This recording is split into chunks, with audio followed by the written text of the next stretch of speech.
Bueno, mis hermanos, como saben, estamos durante esta temporada de la escuela dominical trabajando el tema de la apologética cristiana y hemos visto temas bastante importantes. Hemos visto definitivamente temas que son vitales para la defensa de nuestra fe, no solamente en contexto público, sino también en el contexto privado. Y cuando decimos en el contexto privado es que en alguna ocasión nosotros mismos vamos a tener que ministrarnos la apologética cristiana de forma tal que esos argumentos que en nuestra temporada y en la sociedad se van propagando como pólvora, mis hermanos, puedan ser defendidos justamente con la palabra del Señor. Así que hoy vamos a estar viendo lo que teológicamente se llama la doctrina de las Escrituras. No lo vamos a ver de manera ampliada, sino de manera resumida, pero muy puntualmente con un enfoque apologético, donde veremos a la Biblia como la palabra de Dios. Y siendo así, quiero comenzar con una pregunta. ¿Cómo sabemos que la Biblia es la palabra de Dios? Es una pregunta que creo que en algún momento a todos nos han hecho, a todo el creyente, posiblemente le han hecho esa pregunta. ¿Y cómo tú sabes que la Biblia es la palabra de Dios? ¿Quién dijo que la Biblia es la palabra de Dios? Creo que también nosotros mismos en alguna etapa, quizás cuando estábamos apartados del Señor, quizás cuando todavía aún éramos inmaduros, nos hicimos la misma pregunta. ¿Cómo sabemos que la Biblia es la palabra de Dios? Bueno, desde la perspectiva de la apologética y sobre todo la apologética cristiana, hay un modelo de argumentativo o de debate, el cual se llama el presuposicionalismo. ¿Qué es el presuposicionalismo? Pero antes de decirle qué es el presuposicionalismo, le voy a decir cómo respondería alguien desde un argumento presuposicionalista sobre lo que es la Biblia como la palabra de Dios. ¿Sabe qué respondería una persona con un argumento presuposicionalista? Bueno, diría simplemente la palabra de Dios es la palabra de Dios porque ella lo dice. La palabra de Dios es la palabra de Dios porque ella lo dice. Y esto en apologética se llama una autoafirmación o una autocertificación del argumento, del cual puntualmente hablamos de la Biblia. Y permítanme leer esto para ustedes. Esto se conoce como la autoafirmación y la autocertificación de la Biblia. La Biblia da cuenta de su propia autoridad. Por lo tanto, es evidente que desde sus primeras páginas la Biblia afirma ser la palabra de Dios. Más de 3.800 veces aparece en el Antiguo Testamento la expresión "así dice el Señor", y en el Nuevo Testamento encontramos afirmaciones como "toda la Escritura es inspirada por Dios". Hermanos, fíjense un detalle que a veces lo pasamos por alto porque quizás no estamos haciendo el ejercicio apologético de venir y ver la Biblia como ese libro que tiene los argumentos necesarios para responder a las cuestionantes sobre su autoridad. Pero si se ponen a pensar por un minuto, ¿cómo comienza nuestra palabra del Señor, nuestra Biblia? Génesis 1:1, que dice: en el principio creó Dios. Miren, la Biblia ni se molesta en demostrar cómo comenzó el principio, quién estaba primero, si el huevo o la gallina, si Dios o la creación. Miren, ni se preocupa por eso. Simplemente comienza: en el principio creó Dios. Creó Dios en el principio, como un argumento fundamental y presuposicionalista de que cuando nos acercamos a las Escrituras, todo el que se acerca a ella entiende que está sosteniendo y tiene delante de él la palabra de Dios. La Biblia no se preocupa por argumentar su veracidad y su existencia como parte de un debate, sino que desde el capítulo 1, versículo 1, presupone que así es. En el principio Dios creó. Contundente. Pero también, mis hermanos, y pensamos un poco más sobre este ejercicio apologético que estamos haciendo, de demostrar que la Biblia es la palabra de Dios. O yo no utilizaría la palabra demostrar, porque aquí no vamos a demostrar nada a nadie. Aquí vamos a simplemente, a la luz de las Escrituras, evidenciar que la Biblia tiene la suficiente autoridad para ser considerada la palabra de Dios. Y por un momento hagamos un ejercicio. Pensemos, si todos aquí nos ponemos de acuerdo y decimos, bueno, digamos que el Código Da Vinci, esa novela, que sabemos que es una novela de ciencia ficción, es una novela, digamos que ese libro es la palabra de Dios. La pregunta que deberíamos hacernos, el que un grupo, no importa su número y su densidad, afirme que algo es una cosa, eso lo convierte en eso. Es decir, que un grupo diga, el Código Da Vinci es la palabra de Dios, ¿eso lo convierte en la palabra de Dios? Definitivamente no. Y de hecho, desde la perspectiva de la apologética y sobre todo de la argumentación, a esto se llama un discurso circular, donde se utiliza el mismo argumento para responder el argumento inicial que cuestiona el origen del argumento. En pocas palabras, que si una persona o un grupo de personas dice que algo es una cosa, eso no lo hace necesariamente esa cosa.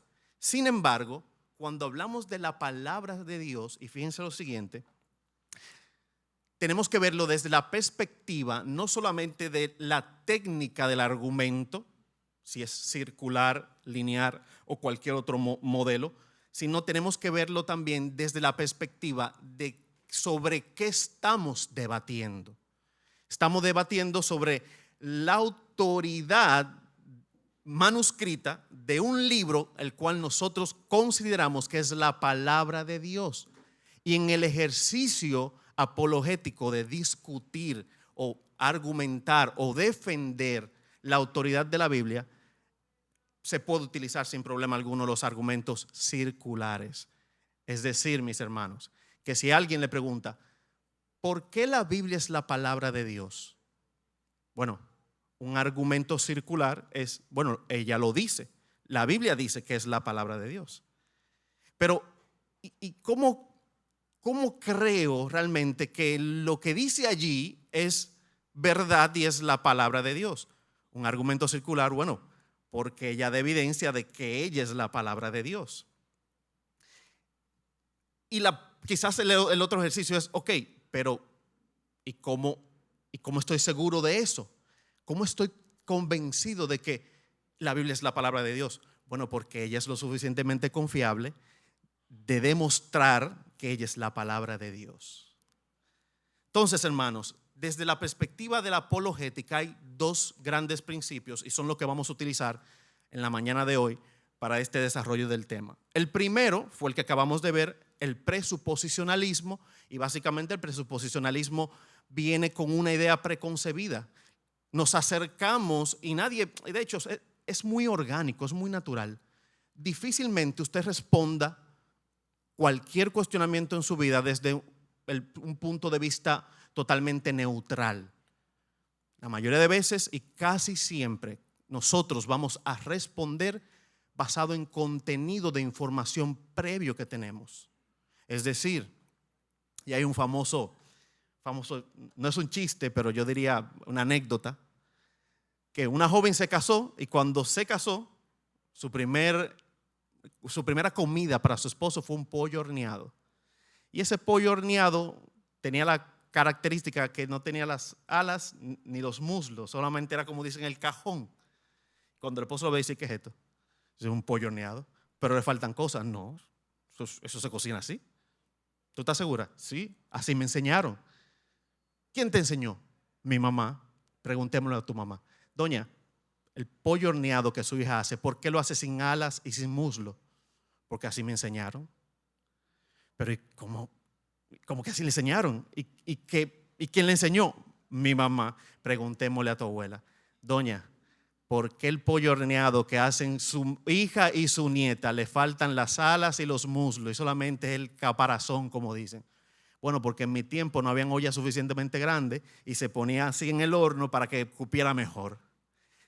Entonces, en pocas palabras, mucho de lo que hacemos y de lo que sabemos y de lo que expresamos no viene de la neutralidad, viene de un contenido de información previa, histórica y aprendida que nos va a llevar a construir nuestra cosmovisión, nuestro entendimiento, nuestras convicciones. Y el presuposicionalismo justo plantea eso. Nadie viene neutro como una hoja en blanco a responder. De hecho, hasta los ateos, cuando se acercan con argumentos para debatir la fiabilidad y la confiabilidad de modelos como el cristianismo, no vienen desde el punto de vista neutral, vienen con un contenido de información predefinida.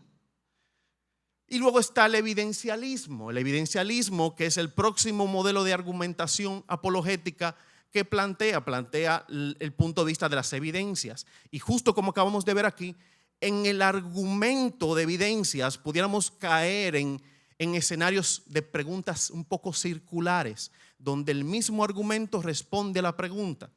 Como es la palabra, ¿por qué sabemos? O ¿quién dice que la palabra de Dios es la palabra de Dios? Bueno, la palabra lo dice.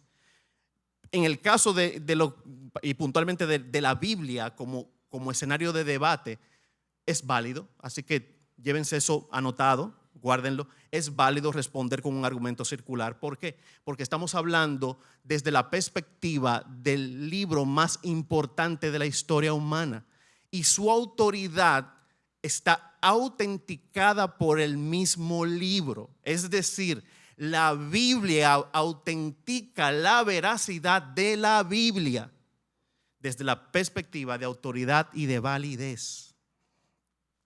Habiendo dicho eso, mis hermanos, antes de ya entrar de lleno en lo que es este ejercicio de la doctrina de las Escrituras, la pregunta que siempre es válida hacerse, ok, ¿y cómo sabemos que la Biblia que tenemos es la palabra de Dios? Bueno, hay algo a lo que nosotros llamamos el canon bíblico. ¿Y qué es el canon bíblico? El canon bíblico son los 66 libros que pertenecen a la Biblia que tenemos hoy. Son libros que fueron, hermanos, eso no fue hecho por un grupo de personas simplemente que no tenían nada que hacer y se levantaron un domingo y dijeron, vamos a hacer un libro y vamos a decir que ese libro se llame la palabra de Dios. No, eso fue un ejercicio técnico, un ejercicio histórico, un ejercicio consensuado, pero sobre todo asistido por el Espíritu Santo, donde se tomaron en cuenta en la historia libros, o mejor dicho, rollos manuscritos que conectaban de manera sin igual en un mismo argumento, que conectaban sin duda alguna en la narrativa de una misma historia. Cristo, el plan de Dios, la salvación, la redención, el perdón de pecados, todos con diferencias históricas de muchos años, en la providencia de Dios estaban conectados y contaban esa misma historia.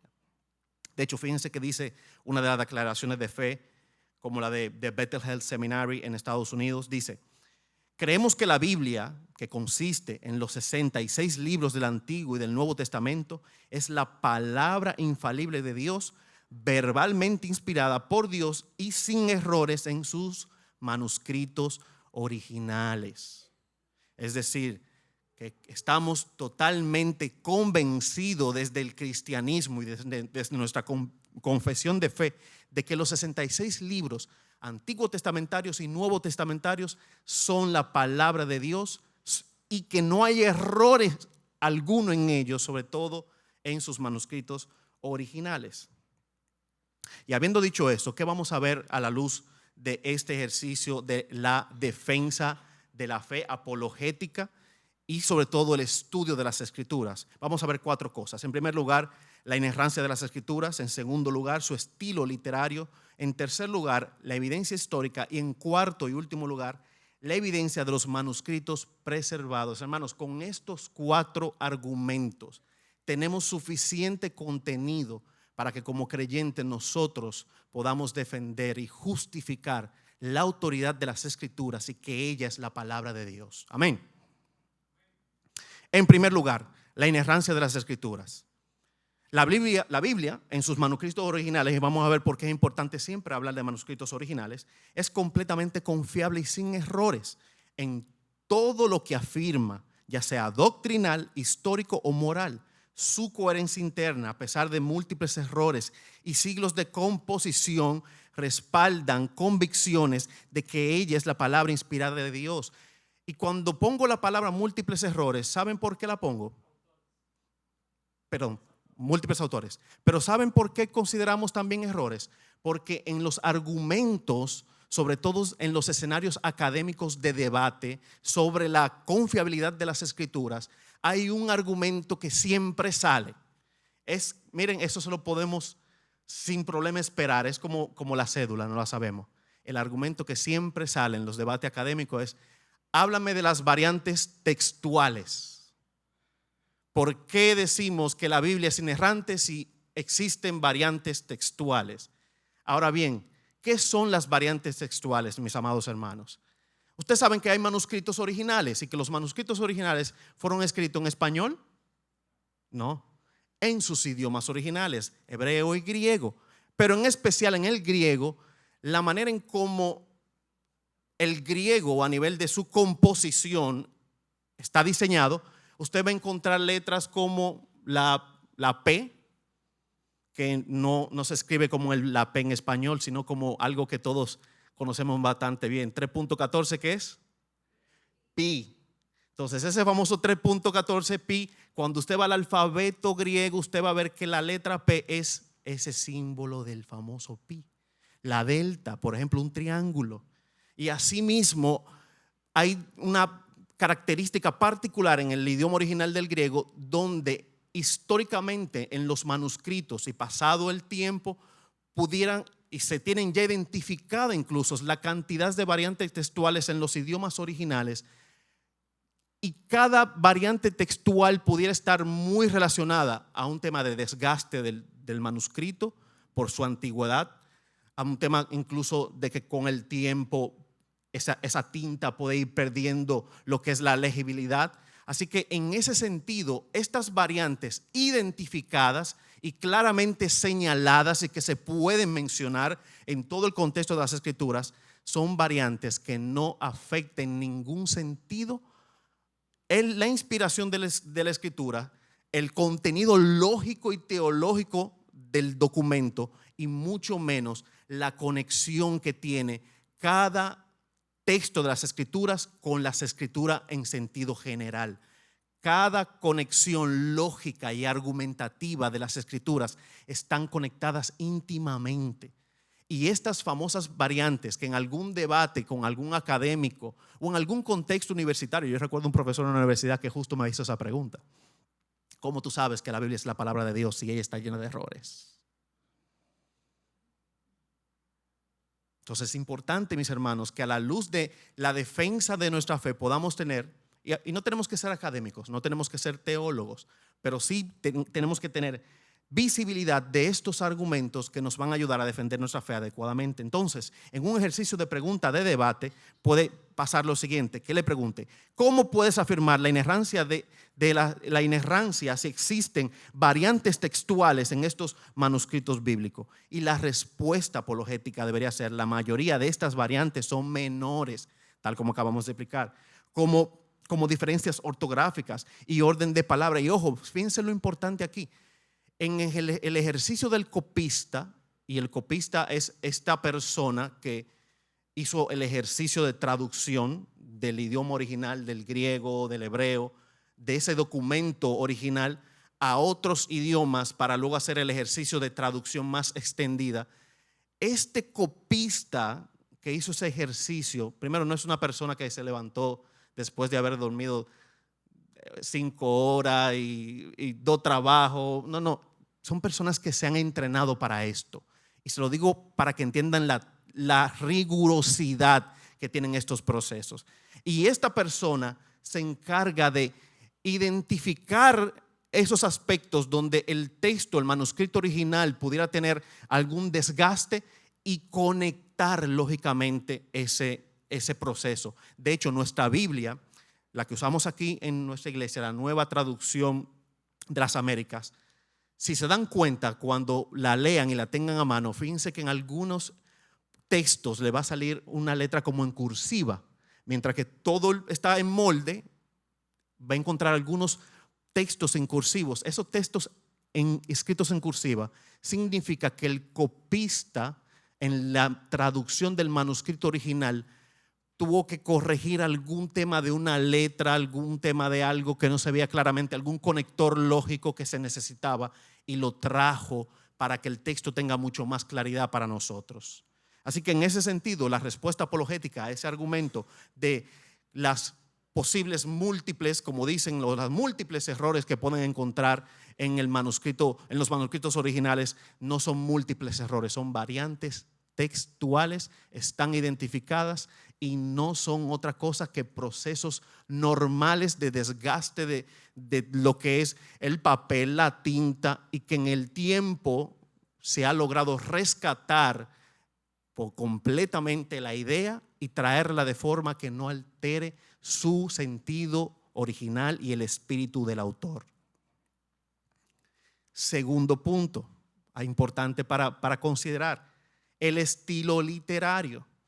Como sabemos, tenemos en nuestros 66 libros de nuestro canon bíblico diferentes estilos literarios. Tenemos poesía, tenemos narrativa, tenemos profecía, tenemos cartas pastorales y tenemos el famoso lenguaje apocalíptico, que es el mayormente utilizado en el contexto de Apocalipsis y también en el contexto de las profecías, sobre todo antiguo testamentaria.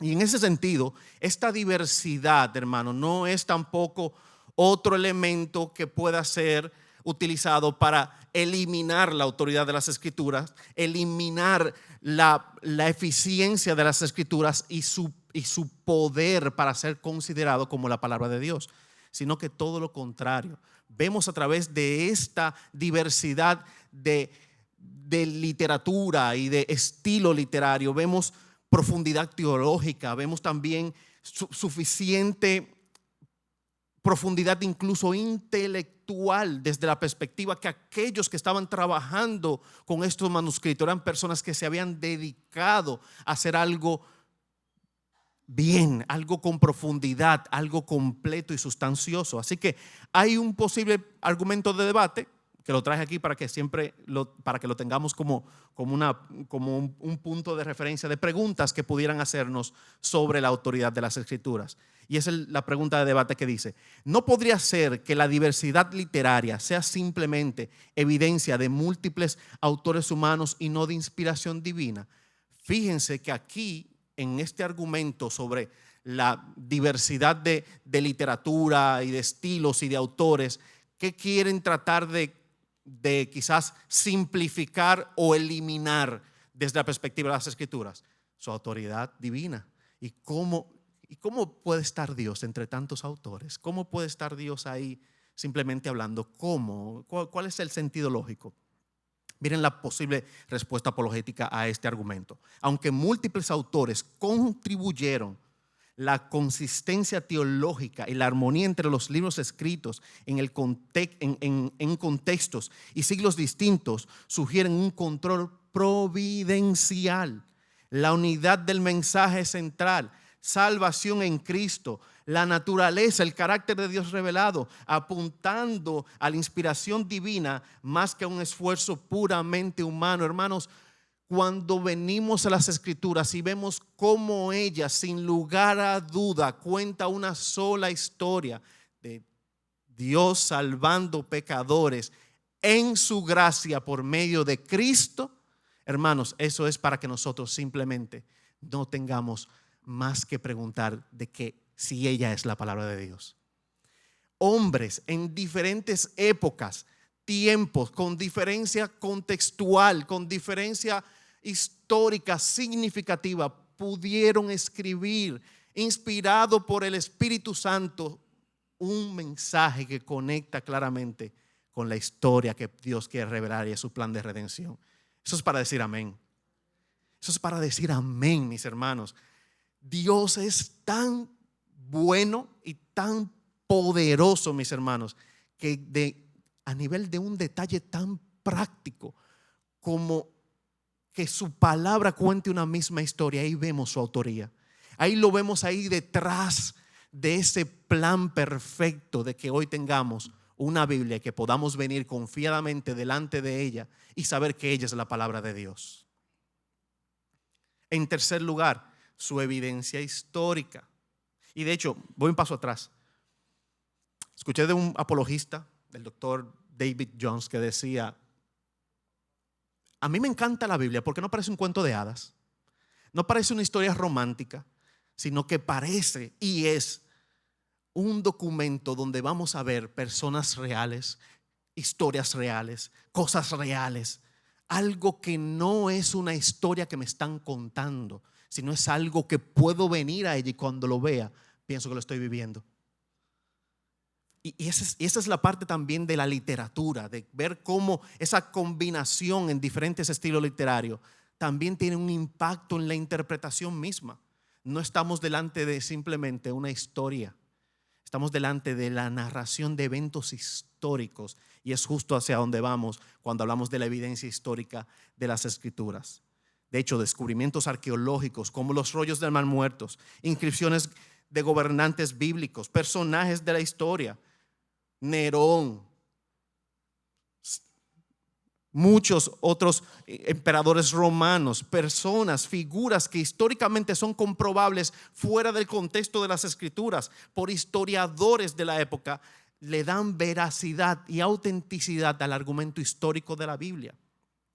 La geografía, Jerusalén, Israel, todos esos lugares son geográficamente ubicables en la historia y se pueden encontrar restos de las antiguas ciudades que las mismas Escrituras utilizan dentro de todo su contexto. Todos esos argumentos le dan un peso, hermanos, histórico y relevante a la historicidad de la Biblia. Y la posible pregunta de debate que puede salir sobre ese argumento es el siguiente: si la arqueología no confirma que cada evento bíblico, ¿cómo podemos confiar en la historicidad de la Biblia?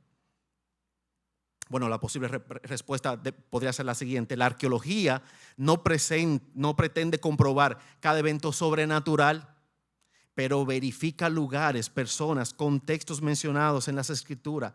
La evidencia corroborativa confirma la fiabilidad histórica general de la Biblia y su contexto cultural, fortaleciendo la confianza de su mensaje. Hermanos, no estamos hablando de algo que fue escrito simplemente como una ciencia ficción.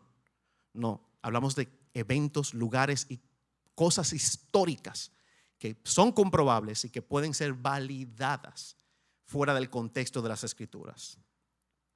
Y en cuarto y último lugar, para poder ya ir al tiempo de preguntas, su evidencia en cuanto a los manuscritos preservados. Y personalmente, se lo digo con toda honestidad, para mí esto es uno de los argumentos más importantes, porque las Escrituras, nuestra Biblia, es el libro histórico que tiene mayor cantidad de manuscritos originales que están disponibles para ser verificados y validados desde perspectivas académicas y de críticas contextuales como ejercicio técnico. Es decir, que hoy contamos con, hermanos, con más de 5,800 copias de los manuscritos originales en griego que pueden ser validados y que son una forma de validar que las Escrituras son históricamente reales y que está allí el manuscrito para demostrar su autenticidad. Hermanos, esto es un evento, miren, milagroso. Cómo Dios preserva y preservó a través del tiempo estos rollos, estos manuscritos, para que todavía al día de hoy, desde la perspectiva técnica y científica, puedan ser sometidos a cualquier escrutinio que se quiera hacer sobre ellos. Hermanos, eso es milagroso. De hecho, los famosos rollos del Mar Muerto, esto fue un evento, hermano, único. Cómo se encuentran prácticamente escondidos debajo de una cantidad de lodo y de años de acumulación de tierra, una vasija que contenía estos famosos rollos del Mar Muerto.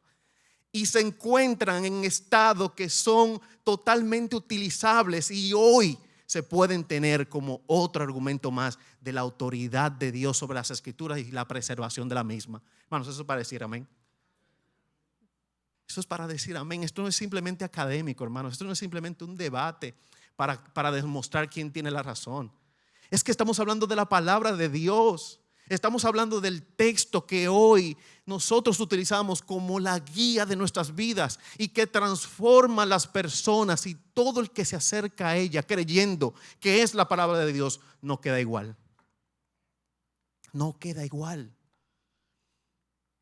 Entonces, la posible pregunta de debate en ese sentido sobre los manuscritos preservados puede ser la siguiente: no es posible que los manuscritos antiguos contengan errores que alteran la doctrina, y esto lo vimos en la parte de variantes textuales y en el ejercicio de evidenciar su autoridad. Y la posible respuesta apologética es: aunque existen errores de copias menores, como dijimos, estos que llaman múltiples son menores, son identificables, son variantes simplemente que se han desgastado en el tiempo y que la variante como tal no afecta el contenido completo del texto. Podemos decir que aunque existen errores de copias menores, la comparación de miles de manuscritos, como acabamos de decir, más de 5.800, permiten identificar y corregir estas variantes. Ninguna de estas diferencias cambian las doctrinas fundamentales, mis amados hermanos, de la fe cristiana, asegurando que el mensaje esencial en la Biblia permanece intacto. Hermanos, y esto es maravilloso para mí. Así que concluyo, y con esto vamos a dar algunos 7 minutos de preguntas. Entonces, dice así la conclusión: a lo largo de esta clase hemos analizado la pregunta fundamental: ¿cómo sé que la Biblia es la palabra de Dios? Para responder a esta pregunta hemos explorado 2 enfoques apologéticos. El primero, el presuposicionalismo, y el segundo, el evidencialismo. Desde la perspectiva del presuposicionalismo hemos entendido que la Biblia se autoafirma o se autoautentica. Aunque parezca un argumento circular, sí, mis hermanos, la Biblia se autoautentica a sí mismo, validando su autoridad como revelación divina. Y su autoridad no depende de la validación externa, sino de lo que ella es de manera intrínseca. La autoridad de las Escrituras no reside en que yo diga que ella es la palabra de Dios o no. Es que ella misma se autentica y se autoconfirma como la palabra de Dios. Y el segundo argumento que hemos utilizado es el argumento de la perspectiva evidencialista, que básicamente ¿qué nos mostró? Nos mostró que la Biblia es el documento histórico más confiable. Hermanos, más confiable que cualquier otro documento histórico. La Biblia, como lo que ella es la palabra de Dios, como acabamos de ver, tenemos suficiente evidencia. No solamente los más de 5.800 textos de manuscritos originales, sino todos los elementos que mencionamos, su historicidad, la parte también del idioma o del estilo literario en el cual fue también trabajado el texto. Así que por último, ambos enfoques a una misma realidad. ¿Qué dice? Que la Biblia es la palabra de Dios, mis hermanos. La Biblia es la palabra de Dios. Y como siempre me gusta enfatizar, hermanos, el rechazo a la autoridad de las Escrituras no es por falta de evidencia, no es por falta de argumento, es por 2 cosas: por un tema espiritual y por un tema moral. Espiritualmente, si Cristo no abre nuestros ojos, es imposible que podamos ver la autoridad de la palabra, es imposible incluso que lo podamos ver a Él. Él tiene que abrir nuestros ojos y nuestro entendimiento para que podamos verle a Él tal como es, el Hijo de Dios y el Salvador. Y de la misma manera poder ver la palabra del Señor como esa autoridad que es. Pero en segundo lugar, hermanos, hay personas que no le conviene que la Biblia sea la palabra de Dios. Porque moralmente hablando quieren vivir la vida a su manera. Porque moralmente hablando no les interesa tener una autoridad sobre su cabeza, sino que quieren ser su propia autoridad. En ese sentido, el rechazo de la palabra de Dios o de la Biblia como la palabra de Dios no es por falta de evidencia técnica, científica. No es por falta de evidencia histórica, no es por falta de argumentos que podamos utilizar para debatir su autenticidad. Es por falta de una convicción espiritual y moral adecuada. Así que en ese sentido, mis amados, quiera el Señor abrir los ojos de todos aquellos que en algún momento han rechazado las Escrituras como palabra de Dios, que la han menospreciado, que nos han cuestionado a nosotros nuestra fe, utilizando argumentos simplemente que tratan de sacarnos de nuestra zona de confort, si podemos decir así, trayendo confusión. No, mis hermanos. Nosotros como creyentes estamos conscientes de eso y por eso nos equipamos adecuadamente para hacer defensa de nuestra fe, pero sabiendo que esto no lo hacemos para convencer a nadie, pues Cristo es quien convence. Esto lo hacemos y de repente los únicos que nos tenemos que quedar convencidos somos nosotros mismos. Capaz y el ejercicio a quien más convence es a usted, más que al segundo. Así que el Señor nos ayude, hermanos, a hacer defensa de nuestra fe en todo tiempo y a recordar que la Biblia es la palabra de Dios. Amén. Preguntas hasta aquí. Nos quedan 5 minutos para ya entonces dar el tiempo de preguntas.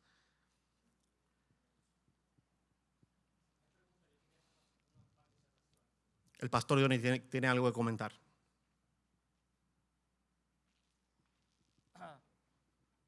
Gracias, hermano Angels. Yo iba a dar un aspecto más que puede ayudar a fortalecer nuestra confianza en las Escrituras, y aunque es una clase que vamos a dar próximamente, claro, es el testimonio de Jesús, de las Escrituras. Jesús, que es el Hijo de Dios, que resucitó al tercer día, Él dijo que las Escrituras vienen de Dios. Entonces, cuando nosotros estudiemos el aspecto de la resurrección de Cristo, usted se va a dar cuenta que la resurrección de Cristo sirve como fundamento o uno de los argumentos más fundamentales que nos ayuda a entender, bueno, si Jesucristo resucitó de los muertos es Dios, y si Él es Dios y Él dijo que las Escrituras son de Dios, la autenticación de las Escrituras por parte de Jesús es uno de los argumentos más fuertes que nosotros tenemos para decir, ¿por qué la Biblia es la palabra de Dios? Cristo dijo que era la palabra de Dios. ¿Y por qué Cristo tiene poder para decir que la Biblia es la palabra de Dios?